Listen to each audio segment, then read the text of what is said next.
Hello बच्चों, कैसे हैं आप सभी। सब मजे में हैं, पढ़ाई अपने ठीक से कर रहे हैं, कोई दिक्कत नहीं आ रही। चलिए, बढ़िया बातें आनी भी नहीं चाहिए। इससे पिछले वीडियो में हम लोगों ने जो आपसे डिस्कशन किया था वो था ये शो करना, ये एक्सप्लेन करना कि कैसे हमें ये पता लगा कि मोशन या रेस्ट रिलेटिव है, रिश्तेदार नहीं। When we use the term that motion and rest are relative terms, then we actually mean that a person which is in motion may be at rest for some another person. Whereas if an object is at rest for an individual person, then the same object may be in motion for some another person.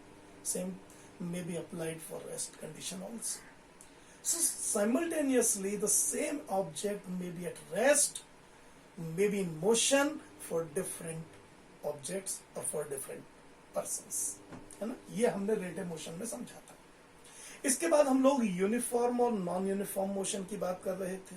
And what we were discussing कि if an object covers equal distances in equal interval of time, no matter how small the time interval be, then its motion is said to be uniform motion. And if an object covers unequal distances in equal interval of time, unequal distances in equal interval of time, then its motion is said to be non-uniform motion, no matter how small the time interval be. अगर continuously non uniform motion है तो यहां पर जब हम non uniform motion को समझ लेते हैं तो एक नई टर्म अब यहां पर आकर के जनरेट होती है। ये टर्म बेसिकली तभी जनरेट होती है जब मोशन नॉन यूनिफॉर्म हो। नॉन यूनिफॉर्म मोशन यूजुअली तब होता है जब ऑब्जेक्ट या तो अपनी स्पीड या वेलोसिटी को बढ़ा रहा हो या कम कर रहा हो या एटलीस्ट डायरेक्शन चेंज कर रहा हो अगर वेलोसिटी की कंडीशन है, क्योंकि वेलोसिटी एक वेक्टर क्वांटिटी है और वहां सिर्फ डायरेक्शन चेंज करने से भी रिजल्ट्स चेंज होते हैं। अगर आप वेलोसिटी की न्यूमेरिकल वैल्यू को फिक्स रखें, केवल उसकी डायरेक्शन चेंज करते जाएं, मान लीजिए एक ऑब्जेक्ट मूव कर रहा है, वो अपनी न्यूमेरिकल वैल्यू ऑफ वेलोसिटी को कांस्टेंट मेंटेन करे हुए है, but its direction is changing, even then such type of motion is non-uniform motion because by changing the direction only the velocity will change, है ना। तो ऐसे मोशन जब हम डिस्कस करते हैं, जब हम नॉन यूनिफॉर्म मोशन डिस्कस करते हैं, तो हमारा सामना होता है ऐसे मोशन में जिसमें ऑब्जेक्ट की स्पीड फिक्स नहीं है। वो अपनी स्पीड बढ़ा भी रह सकता है, कम भी हो सकता है, हो रही है। कई बार ऐसा होता है कि वो अपनी स्पीड को इंक्रीज कर रहा है, but the rate by which the object is increasing its velocity is fixed.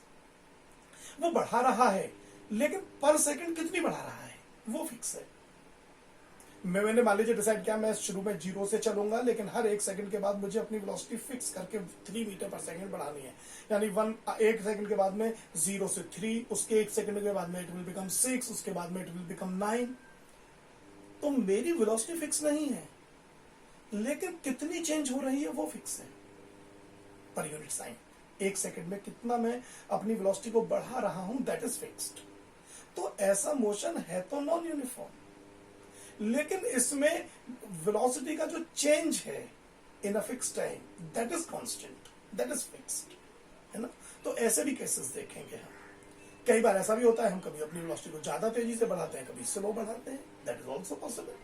कई बार तो इवन वी में डिक्रीज आवर वेलोसिटी, है ना, ऐसा भी तो हो सकता है। ये सारी चीजें जब आती हैं तब हम यूज करते हैं अपनी टर्म एक्सेलरेशन। ये अब हमें समझना है कि ये एक्सेलरेशन क्या चीज है। आप में से अगर किसी की एज 18+ है तो हो सकता है उसने कभी बाइक वगैरह चलाई हो, उसमें एक टर्म होती है एक्सेलरेटर, है ना, सबसे बढ़िया वही लगती है। ये जो एक्सेलरेटर है ये क्या करता है, ये एक्सेलरेशन प्रोड्यूस करता है। आप जानते हैं एक्सेलरेटर तो वेलोसिटी को बढ़ा देता है, कम भी कर सकता है ना। चलिए, तो एक्सेलरेशन को पहले समझने की कोशिश करते हैं। भाई पहले हम कुछ एग्जाम्पल लेते हैं, एग्जाम्पल लेने के बाद फिर समझने की कोशिश करते हैं। चलिए मान लीजिए मैंने क्या देखा, एक ऑब्जेक्ट किसी पॉइंट ए पर है, जिस समय मैंने देखा उस समय घड़ी में मान लीजिए 8:10 हो रखे थे, ये टाइम है AM। मैंने इस समय इसकी वेलोसिटी को रीड किया, जो स्टार्टिंग जहां से हम शुरुआत करते हैं वहां से जो वेलोसिटी होती है उसको हम सिंबल स्मॉल u दे देते हैं। इसका मतलब ये हमने भाई ये हमारे लिए इनिशियल वेलोसिटी है जहां से हमने कंसीडरेशन शुरू किया। मान लीजिए इस समय इसकी स्पीड थी जब हमने देखा सपोज 4 मीटर पर सेकेंड, चलिए ये मान लेते हैं। टाइम बीतता गया, ये आगे जा रहा था, आगे जा रहा था, आगे जा रहा था। मैंने डिसाइड किया कि मैं इसको देखूंगा आफ्टर 5 सेकेंड, यानी एट अ टाइम 8:10 और जब मैंने यहां देखा, मुझे ये नहीं पता इसने डिस्टेंस कितना कवर किया, लेकिन यहां पर आकर के इसकी जो स्पीड थी वो थी 14 मीटर पर सेकेंड। ठीक है सर, इसका मतलब यह है कि अपनी वेलोसिटी को बढ़ा रहा है, इंक्रीज कर रहा है अपनी वेलोसिटी को, है कि नहीं? कितनी इसने अपनी वेलोसिटी को इंक्रीज कर लिया? अगर मैं फिलहाल फाइनल वेलोसिटी को स्मॉल v सिंबल दे दूं तो इसकी जो इनिशियल वेलोसिटी है जिसको मैं u सिंबल दे रहा हूं वो है 4 मीटर पर सेकेंड, और जो इसकी फिलहाल फाइनल वेलोसिटी आ रही है जिसको मैं फिलहाल सिंबल v दे रहा हूं वो आ रही है 14 मीटर पर second. Can you find what is change in velocity? इसने वेलोसिटी में कितना चेंज किया? इसको ना ये बेसिकली मिलता है इस फॉर्मूले से, v माइनस u, और इसको हम सिंबल देते हैं delta. It is not triangle, it is delta v, change in velocity. ये चीज निकालने का तरीका v माइनस यू ही है, यानी निकालेंगे हम ऐसे ही, हम v माइनस यू करके निकालेंगे। हमेशा फाइनल वेलोसिटी में से ही इनिशियल वेलोसिटी को माइनस करेंगे। ओके चलिए, so v minus u is 14 minus 4 metre पर सेकेंड, और you may say it is 10 meter per second. So that is the change in velocity. So definitely velocity is changing. So obviously its motion is non-uniform motion. अब इसको आप uniform motion तो नहीं कह सकते ना, ये नॉन यूनिफॉर्म मोशन है। अब क्वेश्चन अराइज होता है कि ये इसने अपनी वेलोसिटी में चेंज किया 10 मीटर पर सेकेंड, लेकिन कितने टाइम में? हो सकता है अगर हम और समय के बाद देखते तो शायद चेंज कुछ और आता, और अगर थोड़ा और पहले देख लेते तो शायद इतना चेंज नहीं आता। तो ये तो वैल्यू वेरिएबल है, टाइम के अकॉर्डिंग ये चेंज हो जाएगी। इसलिए इंपॉर्टेंट ये नहीं है कि वेलोसिटी में कितना चेंज हुआ, इंपॉर्टेंट ये है कि पर सेकेंड ये अपनी वेलोसिटी में कितना चेंज कर रहा है। अगर वो चेंज फिक्स है तो कई बार ऐसा भी होता है कि वो कभी किसी सेकंड में ज्यादा चेंज करता है, किसी सेकंड में कम चेंज करता है। ऐसी प्रॉब्लम हम हायर क्लासेस में डील करेंगे। अभी हम ये मान के चलेंगे कि if an object is changing its velocity then the rate by which it is changing its velocity is fixed. ये ऐसा नहीं है कभी बहुत तेजी से, कभी स्लो, कभी ऐसे नहीं। ये अगर चेंज कर रहा है तो यूनिफॉर्मली चेंज कर रहा है, डिक्रीज कर रहा है तो यूनिफॉर्मली डिक्रीज कर रहा है। फिलहाल हम उसे ले रहे हैं। हालांकि ऐसा भी हो सकता है कि वो जो change in velocity per unit time आए वो भी फिक्स ना हो। चलिए अभी हम ये मान के चल रहे हैं कि ये यूनिफॉर्मली अपनी स्पीड को इंक्रीज या डिक्रीज कर रहा था। ओके, तो ये जो चेंज आया ये इंपॉर्टेंट नहीं है, इंपॉर्टेंट ये है कि पर सेकंड कितना चेंज आ रहा है। इसको अब समझने की कोशिश करते हैं कि ये क्या कहना चाहते हैं। देखिए ये जो चेंज है ये आया है कितने ड्यूरेशन में, ये देखिए ड्यूरेशन इन दोनों को सब्ट्रैक्ट करके मिलेगा, और अगर आप 8, 10, 17 में से 8, 10, 12 को माइनस करेंगे यू विल गेट 5 सेकेंड्स। तो ये वो ड्यूरेशन है जितने ड्यूरेशन में ये चेंज आया। सो we can say in 5 seconds change in velocity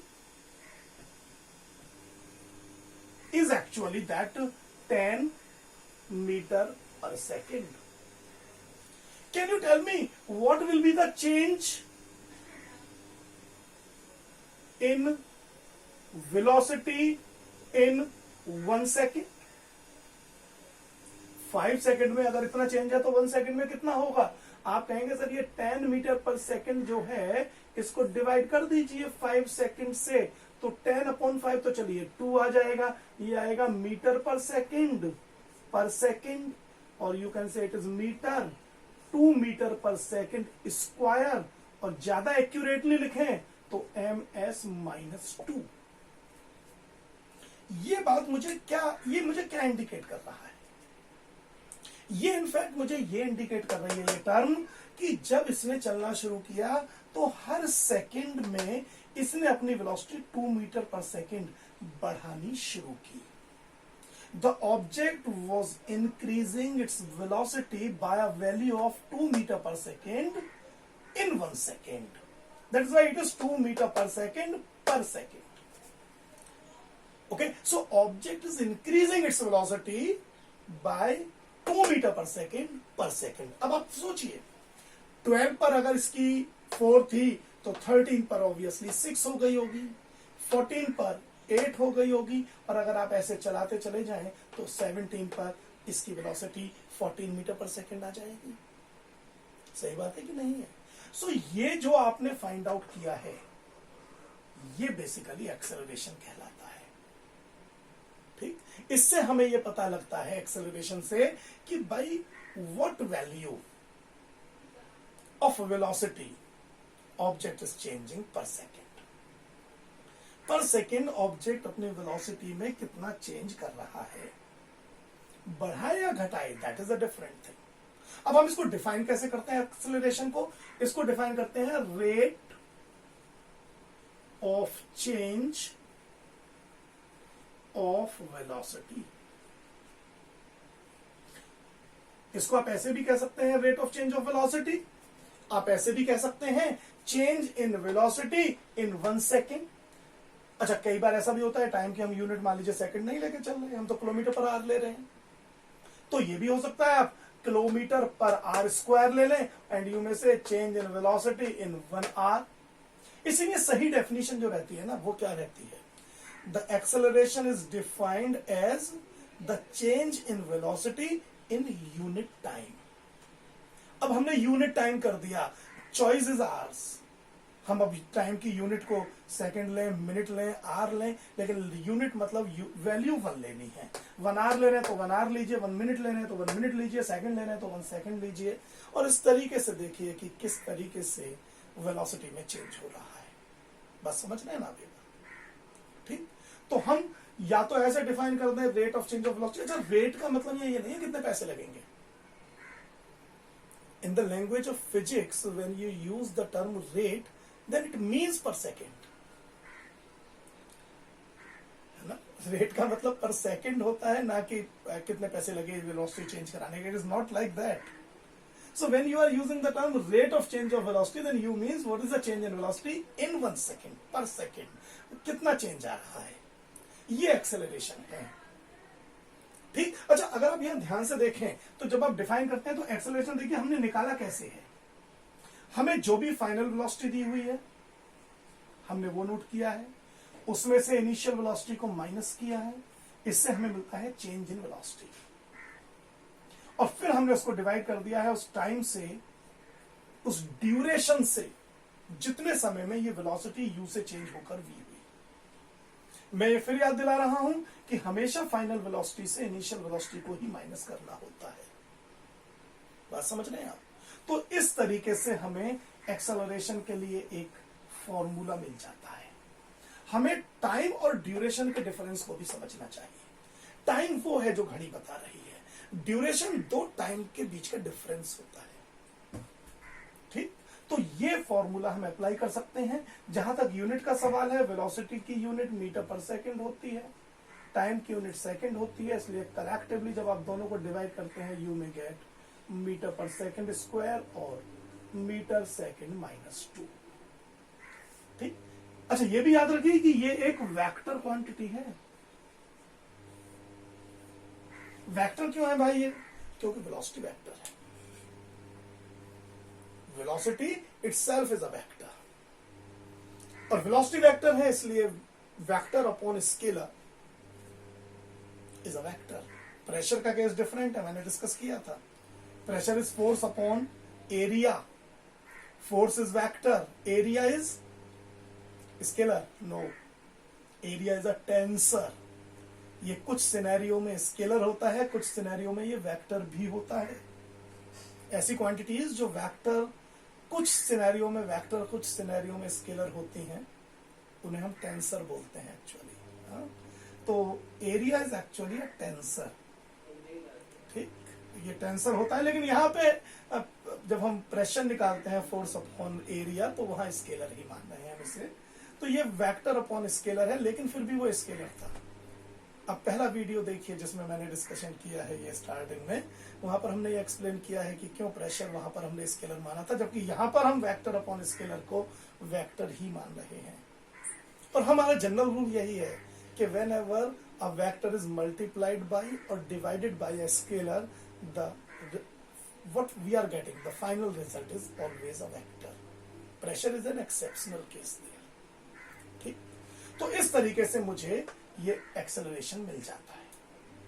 अब एक और केस देखिए, यहां पर तो वेलोसिटी मान लीजिए बढ़ी है, आगे की ओर इंक्रीज हो रही है। क्या ये जरूरी है कि हमेशा वेलोसिटी इंक्रीज ही होगी? वेलोसिटी डिक्रीज भी तो हो सकती है। ये भी तो हो सकता है कि जब इसने ऑब्जेक्ट ने अपनी वेलोसिटी को 14 मीटर पर सेकंड कर लिया, सडनली इसने क्या देखा कि सामने दूर सड़क पर एक बच्चा है। अब नेक्स्ट केस आ गया। पहला केस था जब वो 4 मीटर पर सेकंड से चला था और 5 सेकंड के बाद में इसकी स्पीड हो गई थी 14 मीटर पर सेकंड। ये 8 बजकर शायद 10 मिनट और भूल गया 12 सेकंड का टाइम था, ये 8 बजकर 10 मिनट 17 सेकंड का टाइम था। सडनली इसने देखा ड्राइवर ने कि आगे एक बच्चा बैठा हुआ है। He applied brakes and within 2 seconds suppose the object stops. एक पॉइंट सी आ गया, यहां पर मान लेते हैं हम, and time is 8, 10, 19 and velocity is 0. अब इस जर्नी के लिए ये u बन गया और ये फाइनल वेलोसिटी बन गई। जब तक हम इन दोनों को डिस्कस कर रहे थे, ये इनिशियल वेलोसिटी था, ये फाइनल था, और हमने एक्सेलरेशन निकाल लिया था। लेकिन जब हम इस केस को डिस्कस करेंगे तो अब यहां पर ये इनिशियल वेलोसिटी है और विद इन 2 सेकंड इसकी वेलोसिटी, फाइनल वेलोसिटी 0 हो गई है। अगर हम यही केस यहां लगाएं तो यहां जो डेल्टा टी है वो केवल 2 सेकंड्स है। और अगर हम इस केस में एक्सेलरेशन निकालें for B to C, journey from B to C, मान लीजिए पॉइंट ए था, तो यहां आएगा फाइनल वेलोसिटी मतलब v minus initial velocity u upon duration. v is 0, u is 14 metre पर सेकंड। यहां ये फिर याद रखिएगा भाई कि हमेशा फाइनल से इनिशियल को ही माइनस करना है, इनिशियल को बढ़ा देके 14 माइनस 0 मत कर देना। And time is 2, so what is it? It is minus 14 metre पर second upon 2 second, so it is minus 7 metre पर सेकंड स्क्वायर। हम क्या देख रहे हैं यहां पर कि यहां तो एक्सेलरेशन निगेटिव आ गया। Here acceleration is negative. Negative basically ये शो कर रहा है कि अब हर सेकंड के बाद वेलोसिटी 7 मीटर पर सेकंड कम होती जा रही है। यहां 14 है, 1 सेकंड के बाद 7 कम होकर 7 रह गई, उसके बाद 2 सेकंड के बाद में और 7 कम होकर 0 रह गई। समझ रहे हैं आप? ये एक्सेलरेशन है अभी भी, लेकिन ये नेगेटिव एक्सेलरेशन है और यूजुअली हम लोग इसको रिटार्डेशन बोलते हैं। कुछ लोग इसको डीएक्सेलरेशन भी बोलते हैं। रिटार्डेशन वाइडली यूज होगा। तो ये मत समझिएगा कि एक्सेलरेशन नेगेटिव नहीं हो सकता। जब ऑब्जेक्ट अपनी वेलोसिटी को डिक्रीज कर रहा हो उस समय एक्सेलरेशन नेगेटिव हो सकता है। लेकिन नेगेटिव एक्सेलरेशन हमेशा ये शो करेगा कि नाउ वेलोसिटी इज रिड्यूसिंग, अब वेलोसिटी कम होती जा रही है। पॉजिटिव एक्सेलरेशन जो हमने पिछले केस में देखा था, ये हमेशा ये इंडिकेट करेगा कि वेलोसिटी इंक्रीज हो रही है। ठीक, समझ रहे हैं ना ये बात? तो ये चीजें आएंगी। अब यहां पर हमने ये मान लिया है कि ड्राइवर ने जो ब्रेक लगाया है, उसने जो रिटार्डेशन क्रिएट किया है वो फिक्स है। होने को ये भी हो सकता था कि पहले सेकंड में उसकी स्पीड 14 से घट करके केवल 10 हुई होती और नेक्स्ट वन में 10 से सीधे 0 हो गई होती। तो पहले सेकंड में वो वेलोसिटी को डिक्रीज करता केवल 4, दूसरे सेकंड में करता 10। ऐसे भी केसेस हैं। अगर ऐसा होता है तो एक्सेलरेशन की वैल्यू दोनों सेकंड्स के लिए यानी 18 और 17 टू 18, 18 टू 19 दोनों केसेस में अलग अलग हम निकालते तो एक्सेलरेशन डिफरेंट आता। ये वो केस है जिसमें एक्सेलरेशन यानी the rate by which the velocity is increasing और डिक्रीजिंग इज नॉट कांस्टेंट। अगर ऐसा मोशन होता है तो हम उसको कहते हैं नॉन यूनिफॉर्मली एक्सेलरेटेड मोशन, यानी मोशन एक्सेलरेटेड तो है, वेलोसिटी में चेंज तो हो रहा है, लेकिन जितना चेंज हो रहा है वो यूनिफॉर्म नहीं है। सो सच टाइप ऑफ मोशन अगर होता तो कहलाता नॉन यूनिफॉर्मली एक्सेलरेटेड मोशन। लेकिन जो हमने यहां केस डिस्कस किए वहां पर एक्सेलरेशन फिक्स माना गया 7 जब इंक्रीज हो रहा था देन इट वाज 2 2 2 2 2। बात समझ में आ रही है? ठीक, तो अगर मैं इस पूरे मोशन को A to C डिस्कस करता हूं तो ये नॉन यूनिफॉर्मली एक्सेलरेटेड मोशन है। लेकिन अगर मैं A to B या केवल B to C देखता हूं तो ये यूनिफॉर्मली एक्सेलरेटेड मोशन है। बात समझ रहे ना ये बात? चलिए, आपके लिए वैसे तो ज्यादातर यूनिफॉर्मली एक्सेलरेटेड मोशन ही आएंगे, यूनिफॉर्मली रिटार्डेड भी हो सकते हैं, लेकिन कई बार इस तरह से दो केस ज्वाइन करके भी वो पूछ सकते हैं, लेकिन आप उसको दोनों को अलग अलग पार्ट में यूनिफॉर्म एक्सेलरेशन वाले मेथड से ही इनको सॉल्व करेंगे। बात समझ रहे हैं आप? चलिए, अब जो हमारा नेक्स्ट वीडियो आएगा इसके बाद, आई होप आप इसको पहले अच्छे से देखिएगा, समझिएगा।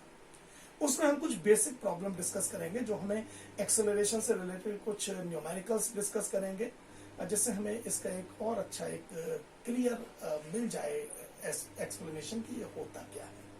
ठीक है, तब तक के लिए बच्चों बाय करते हैं आपसे। Okay, see you.